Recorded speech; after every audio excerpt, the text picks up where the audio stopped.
Injury কাটিয়ে বিপিএলে ফিরতে প্রস্তুত সৌম্য সরকার। আফিফ হোসেনের লড়াইটা জাতীয় দলের জন্য। দুজনের বিপরীত মেরুর লড়াইয়ের মাঝখানে একজন, তিনি বাংলাদেশের সাবেক কোচ চন্ডিকা হাথুরু সিংহে। চট্টগ্রাম থেকে দুজনের কথা জানাচ্ছেন ইকরাম হোসাইন, ক্যামেরায় ছিলেন আলমগীর হোসেন। সৌম্য সরকার আর আফিফ হোসেনের মিল অমিল কোথায় বুঝতে কষ্ট হওয়ার কথা নয়।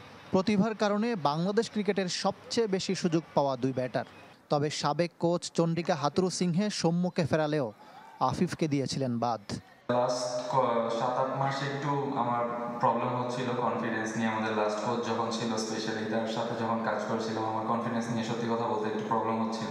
তো আপাতত আমার মনে হয় না কোনো সমস্যা আমি ফেস করছি। আমার খুবই ভালো একটা রিদমে আছি এবং যেগুলো নিয়ে কাজ করেছি ওগুলি হোপফুলি সামনে বেটার পারফরমেন্স দিবে আমাকে।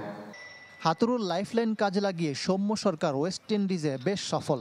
আগের ব্যর্থতা ভুলে সাদা বলের ক্রিকেটে নতুন করে আশা দেখাচ্ছেন। ইনজুরি কাটিয়ে মাঠে ফিরে খুশি।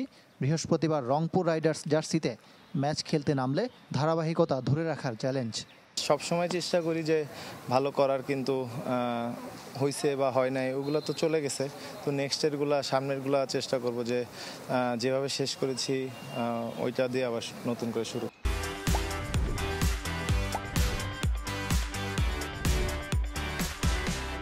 তাদের প্রতিভা ও সামর্থ্য নিয়ে প্রশ্ন নেই, তবে বড় ইনিংস খেলতে না পারলে আত্মবিশ্বাস কমে যায়।